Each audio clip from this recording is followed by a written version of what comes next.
Welcome to Redacted Conversations. I'm Clayton Morris. On this show, we invite journalists, researchers, thought leaders on to discuss topics that are ignored or suppressed by the Western media. Today, we're joined by Ava Bartlett. She is a Canadian independent journalist who spent years on the ground covering conflict zones in the Middle East, especially in Syria, Palestine, where she lived for nearly 4 years. Ava is a recipient of the 2017 International Journalism Award for International Reporting. She's been covering the war in Ukraine, and today she joins us from Ukraine. Ava, welcome to the show. Thank you very much. Why did you decide to go to Ukraine?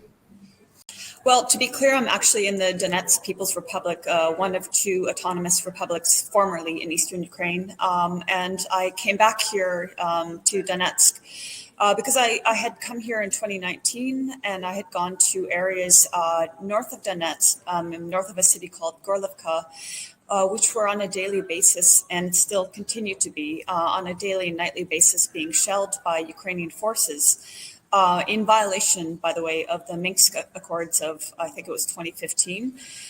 Ukraine has been using prohibited heavy weapons and shelling residential areas, literally terrorizing the civilians living there, driving them out of those villages. And not only that, but they've been, the Ukrainian forces have been bombing the cities themselves, including Donetsk, where I am now. So I came back here because this is a very much underreported issue. It's to my knowledge, it's not getting any reporting in mainstream media at all. And if there is any reference to these republics, it's usually in a negative light and totally dismissing a modest estimate is 13,000 who've been killed in Ukraine's war in the Donbass in the last 8 years. So I came back here to do what I can, to shed some light on this issue. When you say that largely, if it is reported, it's negative reporting or negative coverage, right. What do you mean by that? What have you seen where you've just shaken your head? So, for example, if the republics are referred to, they're usually called pro-Russian separatist republics.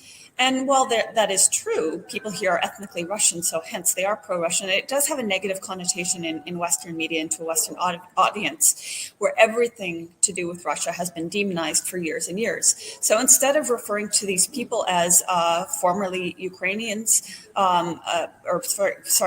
formerly part of Ukraine, and instead of actually for example, giving any context as to why they chose to be autonomous, none of that context is given. They're simply dismissed as pro-Russian separatist. So, and it's the same, by the way, with how Western media treated Syria. They either, again, don't report on issues, or they distort the way they report so that the Western audience is not given the information that's needed for them to fully understand what's really happening on the ground here. Thank you for that. And you mentioned sleep deprived. I mean, we can only imagine, from afar, watching a war correspondent and what that looks like and what that entails. Just in the past 24 hours, what has been your experience in this coverage? How much sleep do you get? What are you seeing on a daily basis? Well, no, I don't want to be dramatic. I am in Donetsk. I was in Mariupol on the 24th, 25th, I think it was. I might be wrong about those dates. And I hopefully we'll get into this, I was also west of Mariupol, where Western media was claiming there's a mass grave. Now, this was some days ago. The night before last, around, I think it was 11 p.m., I went with two other journalists to a district west, it's in Donetsk, but on the west side of Donetsk, that was being shelled. It had been shelled, I think, 2 hours prior. It was like 100 Grad missiles, according to reports I've seen, were shelling this residential area. I believe one person was killed. By the time we got there, the fires were out, but there was a small, like a mini mart that was destroyed. We went to a residential building behind which a shell had hit a school. We spoke with locals there, and they said, this is normal. This is what we've been enduring for the last 8 years. So that was 2 nights ago. 3 days ago, I think it was, I went to a market area also in the west of Donetsk that was shelled around, I think it was 11:40 in the morning, prime time for when the market would be crowded with people. 5 civilians were killed and over 20 were injured. And this was, again, shelling by Ukrainian forces. So those are the kind of things I've been seeing the last number of days. Unbelievable. So Ukrainian forces doing the shelling. I want to get into some of the distinctions here about who in the Ukrainian forces are doing this. The Azov Battalion is something the Western media did cover prior to this invasion. In fact, the United States Congress covered it and demanded that we stop sending money to the Azov Battalion because they are neo-Nazis, interesting, right? But now the Western media seems to want to pretend that they do not exist. How big a part do you think they are playing in this conflict? And should Westerners be aware of it, since their tax dollars may be going to arm these individuals? Thank you very much for highlighting that. They're playing a major part. I mean, if people are watching reports coming out of, for example, places like Mariupol, there's Patrick Lancaster on the ground reporting in English language. There's Murad Gazdiev reporting in English for RT. And there's a number of other reports coming out of there from primarily Russian journalists and also Donetsk journalists. They would be aware that the Azov were responsible for point-blank executions of civilians, Mariupol civilians, not just Mariupol, everywhere, but I'm speaking right now about Mariupol. Also of occupying, they've embedded with Ukrainian forces. So together, they've occupied residential buildings, again, referring to Mariupol. And so when you see all this footage that Western media is putting out of destruction. Yes, there is destruction in Mariupol, but they're not giving the context as to why. So that context is these Nazis with Ukrainian forces have been occupying these residential buildings, militarizing them, shooting on Russian and DPR forces, and then getting fire back. And that's where you see the destruction. So yeah, Westerners should be alarmed that their tax money is going to fund Nazis, not only Americans, but Canadians as well. I believe Canada has funded Ukrainian forces, and thereby the weapons and the money has also gone to Nazis. I think it's 1 billion. I might be wrong about that number, but it's a huge amount. The West is told that we must support Ukraine and send weapons and money. In fact, Nancy Pelosi making a sudden appearance there to meet with Vladimir Zelensky. And we need to push back against war crimes by Russia. That is the narrative that's playing out in the United States. One war crime story that was plastered all over Western media is the story you mentioned a moment ago, the mass graves in Mariupol. The story is, of course, that Russian soldiers killed 9,000 to 10,000 people, buried them in unmarked graves. You went to this area. You saw it firsthand. What did you learn when you were there? Yeah, and I'd like to add to about the story. So you're right. They've said up to 9,000 or 10,000 people buried secretly by Russian forces to cover their war crimes. I am emphasizing, of course, the ridiculous quotations. And they've been citing the former mayor of Mariupol, who I have no idea where he is. He's certainly not in Mariupol, as saying this is the worst war crime of the 21st century. And anybody who's been following America's war crimes around the world should be appalled at this claim. And he also made a reference to a World War II crime of 33,000. I think the number was Jews killed by Nazis. So as I noted in my article that came out on RT recently, this is ludicrous, and it's huge. It's appalling at so many levels because, number one, this mayor almost certainly is whitewashing the Nazis in his former city and in Ukraine, and number two, to compare this, what they are calling a mass grave, to the extermination of 33,000 people in World War II is an abominable lie. What I saw was an existing cemetery, which Western media have noted is there. But then I saw rows of newly dug graves. Now, I don't know when they were dug. I don't know when the people that are buried there, I don't know how they were killed. But I do know at most there were 400 of these new graves. By the way, almost 100 of which were empty.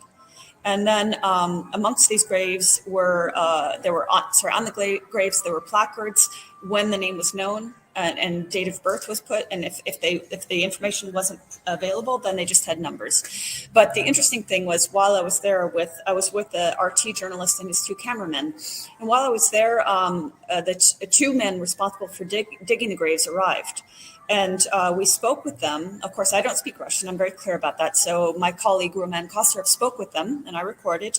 And they said they were responsible. They knew every person that was buried there, they specifically stated every person was buried in a separate grave with dignity, in the most dignified manner possible, in a coffin. And they even said Ukrainian soldiers were buried there. They're humans as well.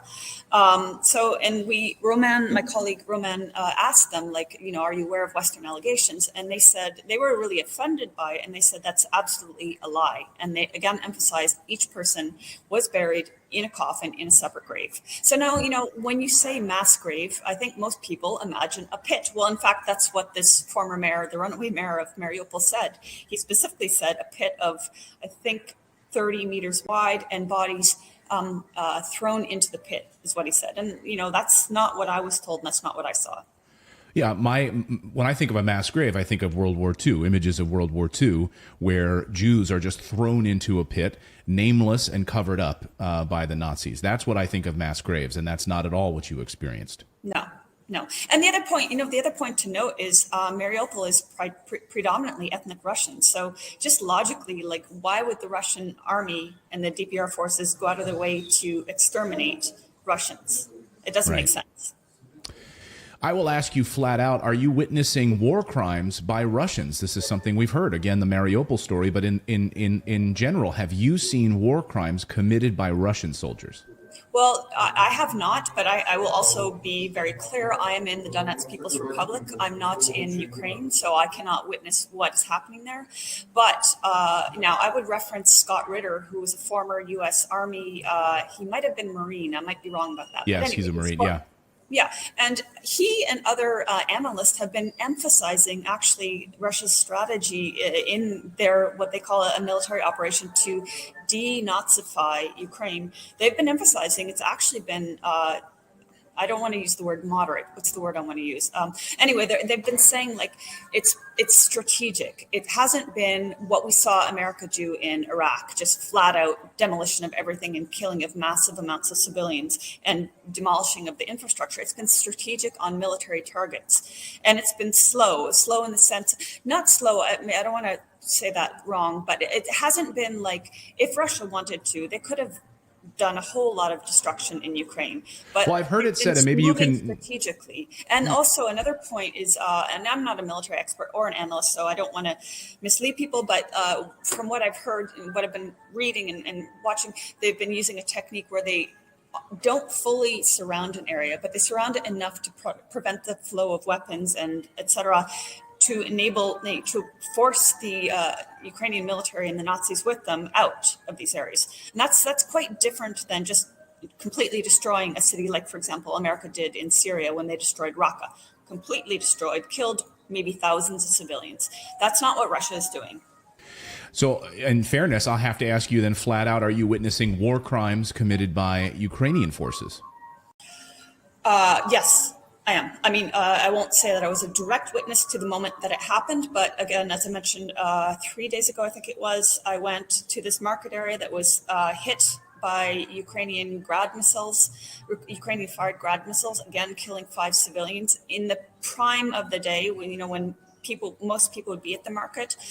While I was there taking photos and video footage, I met a man who's like with a safety counselor or committee or something with the market. And he was saying, this has been happening every day and the Ukrainians know that they're firing at a market. There's no military target here. And I looked around and it was indeed a large market surrounded by residential buildings, no military target. And it was not the first time it has been targeted. So that is a war crime. Deliberately targeting a crowded public area is a war crime. And that's what Ukraine has been doing for 8 years. And, all these people talking about Russia's war have been ignoring the fact that Ukraine has been warring upon the Donbas republics for 8 years. Right. Yes, that is something that's being ignored. Patrick Lancaster has also arrived on the scene in moments where shelling has occurred in broad daylight in the middle of civilian areas, no military targets, yes. No military equipment. There really no strategic advantage from what I can gather from some of these attacks. No, in fact, March 14th, I believe it was, maybe 3 blocks from where I currently am. So in the center of Donetsk, Ukraine fired a Tuchka-U missile and it had cluster munitions and it killed 21 people and injured nearly 40, and so again, firing in I think it was around noon. I might be wrong about the time, but anyway, the point being, firing on the city in the heart of the city during daytime, knowing it would kill many civilians. That's another war crime. That's not the first time. You know, when I came here in 2019 and went to Gorlivka, that city north of Donetsk was heavily hit in, I believe it was 2014 or 2016, heavily hit and like many civilians killed, many children killed. And there's no military objective. It's completely it's terrorizing the population. And actually the interesting thing, like when I talked with people, and I don't want to say that this is every single person here, but the people that I did speak with, both civilian and also in the DPR military, they said, you know, initially, we didn't necessarily need autonomy. We didn't want what was happening in Kiev and the massacre in Odessa to come to us. You know, they were aware of the Nazis in Ukraine and what they were capable of. But also they're ethnic Russians. They wanted to be able to speak their language, you know, and they also didn't want what Kiev has been doing, the rewriting of history, wherein Nazis are now glorified and the Soviet army that liberated these areas from Nazis are now vilified. They didn't obviously want that because, you know, this is their history. And that's what Ukraine has been doing. So they said, like, initially we just wanted to be away from that. And then because of that crime of not wanting to be a part of what Kiev was doing, the Kiev regime started shelling them and has been for 8 years. You have been writing about, you've been showing Ukrainians that welcome a Russian presence once they arrive. Can you explain that side of this story to our audience? Basically, if you're a Ukrainian citizen and you don't agree with the government, you can be imprisoned, you can be assassinated, you can be tortured. If you're a journalist, particularly, and there are a long list of journalists that have been imprisoned, tortured, and assassinated by the Ukrainian secret services or intelligence services, whatever, or by the Nazis themselves. So if you're somebody who is critical of what the Zelensky government is doing, and you speak out about it, then you risk being killed. So there's that aspect of living, you know, under that rule all the time, and that the terror of thinking any moment you could be killed by the government or by the Nazis. But also there's a great deal of corruption. Okay, every country has corruption, but you know, the Russian forces, contrary to how the Western media is portraying them, when they come, they're delivering humanitarian aid, and they're if there's destruction, they're helping to rehabilitate the area. So what I saw, for example, I came with a media delegation here end of March 24th, I think. And we were here for 2 days, and we went to an area that had been liberated by DPR and Russian forces a couple of weeks prior, Volnovakha. There was a lot of destruction, but Russians were handing out the humanitarian aid, and slowly but surely life was returning to that area. But, you know, when Western media reported on that, they reported on the destruction of a hospital there, but they didn't report that the Ukrainian forces had occupied the hospital, had militarized it, and had mined the intensive care unit before leaving. So there's a whole lot of context that's missing, that people, you know, wouldn't understand why normal civilians would welcome Russian forces. They welcome them because it's the start of a return to peace and stability. And it's, by the way, it's the same thing we saw in Syria. Western media wasn't reporting honestly on what they dubbed rebels, which were actually Al-Qaeda and other terrorist groups.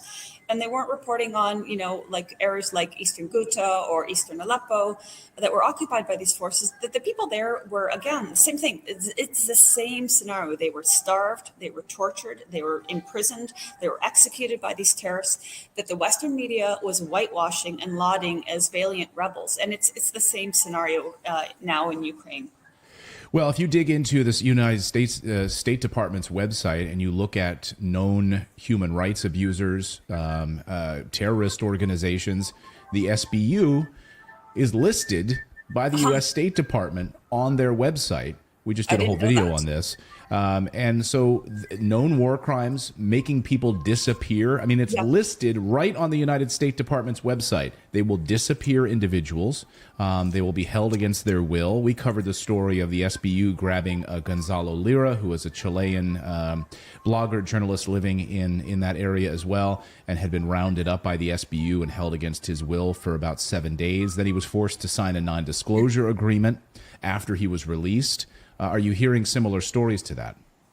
Well, I mean, I definitely did. Years prior, I was writing about a Ukrainian journalist, Kirill Vyshinsky, who was at the time of his imprisonment, he was chief editor of RIA Novosti Ukraine. And he was in prison. I forget the time now because this has been a few years, but it was over a year. I can't remember if it was a year and a half. But anyway, let's say over a year. He was imprisoned for his crime. He was accused of treason. He was never given a trial, by the way. He was imprisoned and tortured for his crime of having published 14 or 15 articles in 2014. And the articles were on what was happening in 2014 around the time of the coup. And the articles were of differing opinions. It wasn't just solely anti-Kiev or pro-Kiev, it was differing opinions. And none of them were written by Kirill Vyshinsky. He was an editor. He published them, and they all had like the caveat at the bottom. This is not written by. I don't know what the caveat was, but anyway, it was clear he didn't write them.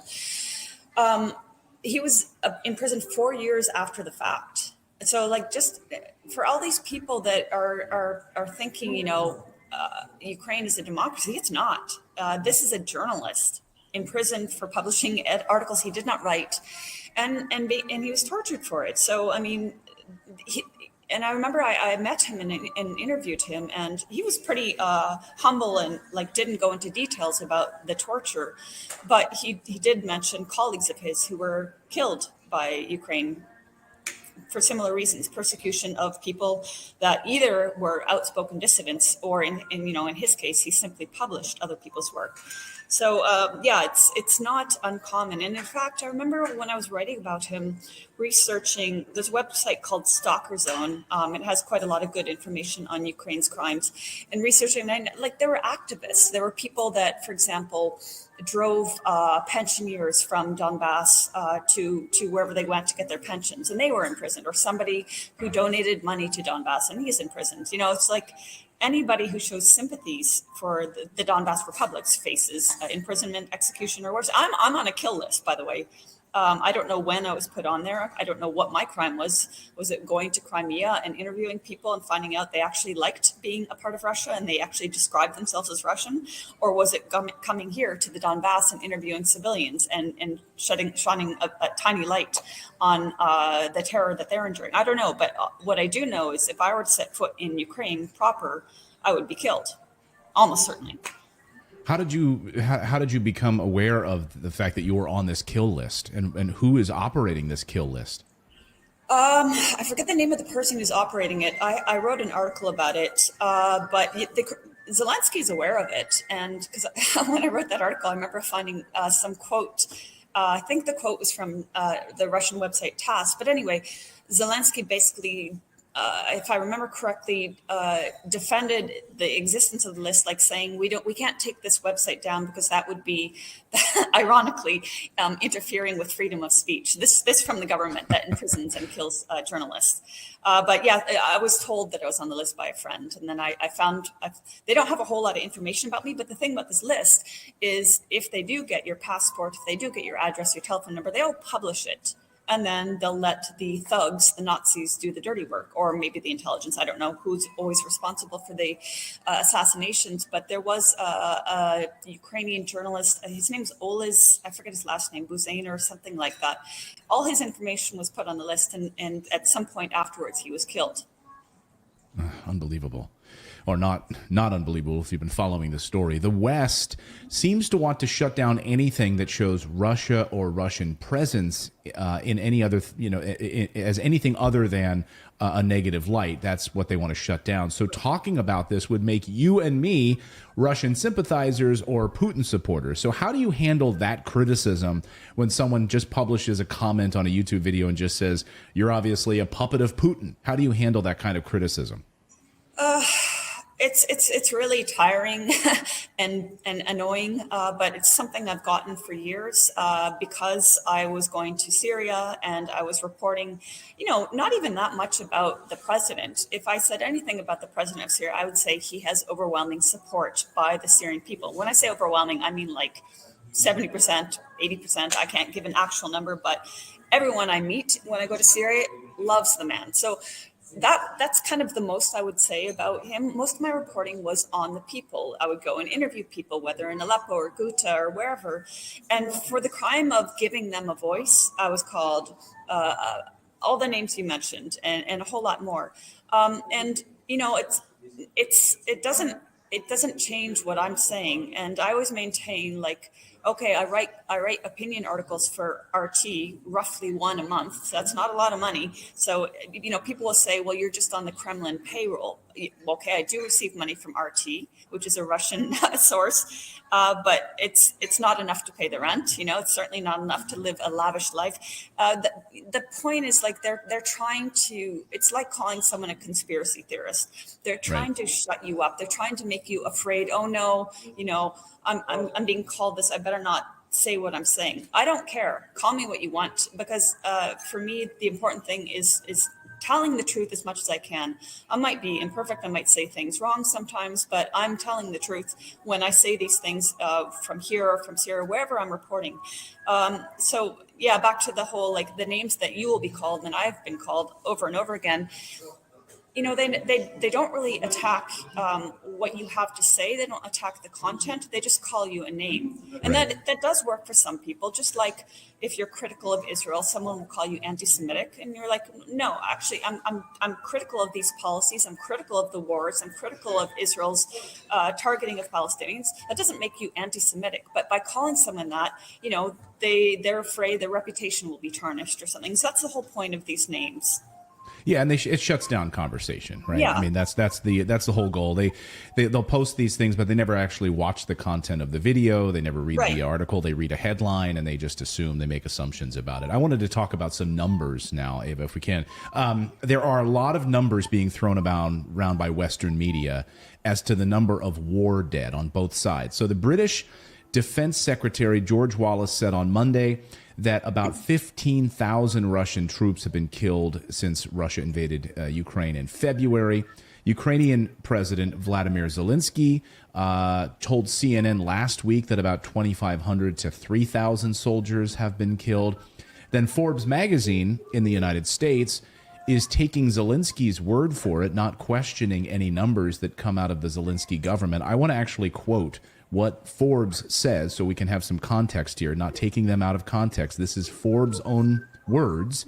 Forbes says, quote, Russia's death toll likely outpaces that of Ukrainian military personnel. Ukrainian President Vladimir Zelensky told CNN last week about 2,500 to 3,000 soldiers have been killed, likely a more reliable figure than the 14,000 Ukrainian troops Russia says it had killed March 25th. So basically, Forbes is just saying we're taking Zelensky's word for it. What have you seen to confirm or deny these numbers?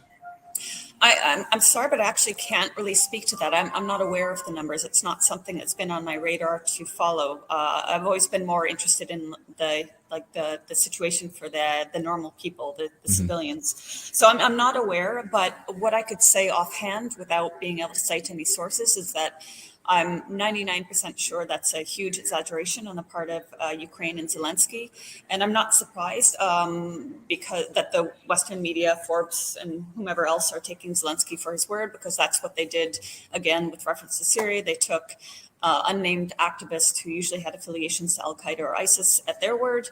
But again, I think it's probably a huge exaggeration. And the intent is to depict Russia as weak and losing this military objective, and you know it's not actually. Another thing I've seen is like saying, "Oh well, Russia retreated from Kiev or from wherever," but it's my understanding is its goal was never to take Kiev in the first place. So you know, retreating is a way of depicting Russia as weak, but it's not. And you know who I would recommend people follow? There's a Russian citizen living in the States named Andrei Martyanov, and he's a military expert, and he's somebody, you know, you could look to for a pretty accurate assessment of how things are going in terms of the military aspect.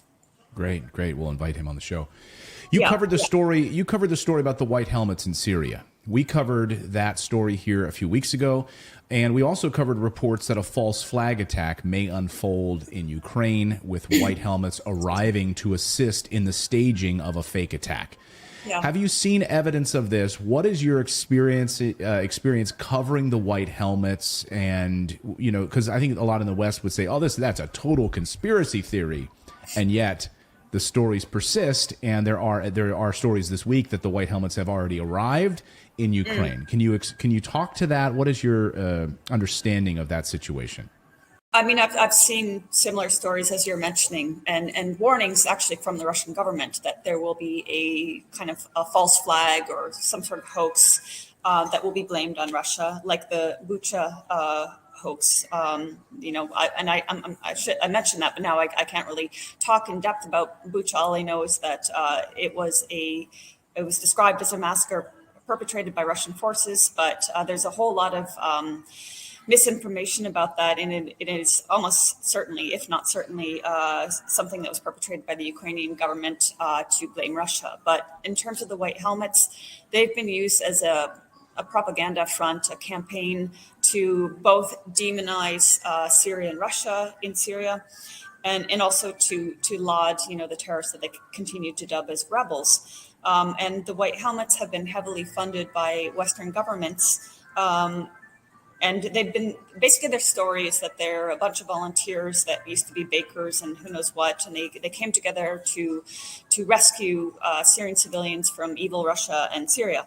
But in reality, as I mentioned a second ago, they've been heavily funded by the West, and they worked exclusively in areas controlled by terrorist factions. And okay, you could still argue, well, that's because if they work in Syrian government areas, they're going to be persecuted. But that's not the case, actually. The reason they work exclusively with terrorist factions is that they work hand in hand with terrorist factions.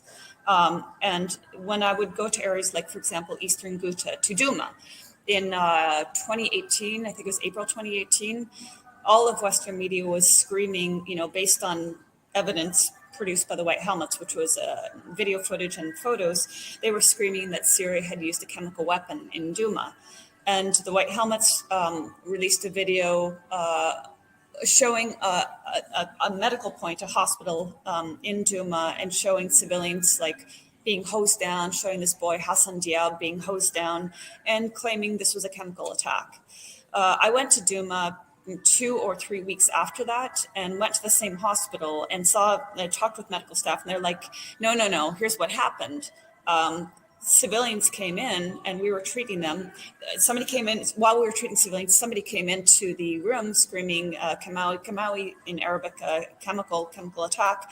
So, and he was like, they were strangers, they weren't from the region, and but we were treating them, just the civilians in the hospital, for normal shelling, dust inhalation and other things. And he said they didn't show any signs of having been exposed to any sort of chemical agent. I asked them, like, were you wearing any sort of protective uniforms or anything?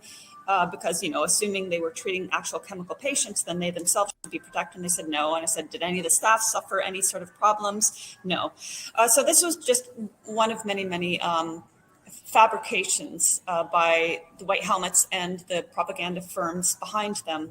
And the whole point was to vilify Russia and Syria, say that they've used chemical weapons against the people, and then, you know, eventually to support the Western plan to topple the Syrian government. Sorry, I'm again rambling. No, the context is incredibly important, because everyone saw the images of these children that looked like they were covered in something. And of course, we know now from your reporting and others that it was dust, that it was not a chemical attack. I mentioned the boy Hassan Diab. So I forget his age, maybe 12, maybe younger. He and a number of other Syrians from Duma, including medical staff, testified, you know, like, okay, this did not happen. And the boy was given, I think, dates and some sort of sweets, and told to come into the hospital. And he was like, there's nothing wrong with me. But of course, Western media dismissed their testimonies, even though they're civilians from the very place and in the very video. They were, and medical staff as well, they were dismissed as this being Russian propaganda, as Western media does. But there was another boy in Aleppo in 2016, Amran Daknish, And his house, it was said by Western media that his house was hit by an airstrike, either by Russia or Syria. And again, the White Helmets come onto the scene and have him in the ambulance. And his photo, adorable little boy, Dusty, sitting in the ambulance. This photo was splashed across, news sites and across television screens around the world. CNN's anchor was sobbing for this boy. This shouldn't have happened. But in reality, he wasn't, number one, wasn't badly injured. He was mildly injured, as was the father. But it wasn't from an airstrike. It was from a terrorist had fired at the building. And the area was known to be sympathetic to the Syrian government. And terrorists basically exploited this boy. The White Helmets and the media exploited this boy, claiming he was badly injured by, again, an airstrike. He wasn't. And the father spoke out and said, this media, you have blood in your hands for lying. And the thing is, this boy was said to be the face of suffering in Syria. And just a month prior, terrorists of the Noradin Zinki faction had, excuse me for saying this, but they had savagely beheaded a 12 or 13-year-old Palestinian boy. And this boy was crying for mercy, crying for a bullet to the head instead of having his head cut off. And so this had happened a month prior. And the real sickness of the story about, saying Amran Daknish was the face of suffering when this boy had been, and he's not the only one, of course, executed a month prior. The photographer who took the photo of Amran Daknish in the ambulance was good friends with the very terrorist that beheaded Abdullah Issa, not just in general. He has a grinning selfie of him with the very same terrorist that decapitated Abdullah Issa.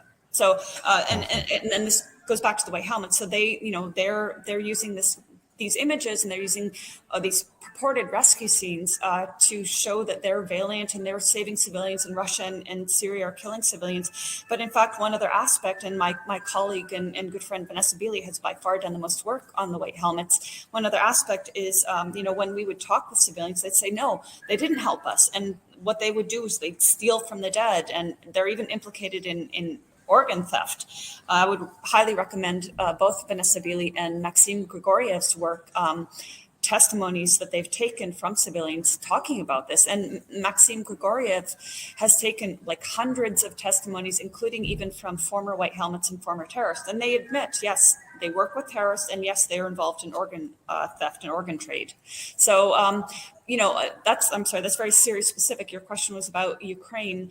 I would not be surprised if they appear in Ukraine, because they are a very effective propaganda marketing campaign to, again, demonize Russia. And that's what Ukraine needs. That's what the Western media needs in order to continue pumping weapons into Ukraine and continue, this war on the Donbass.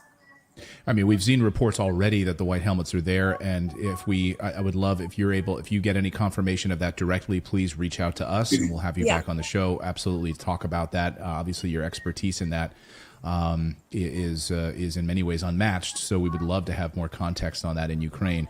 But again, we were bringing that story at the beginning stages to warn our audience about what sort of things people might expect to see, propaganda that might unfold as a result of that.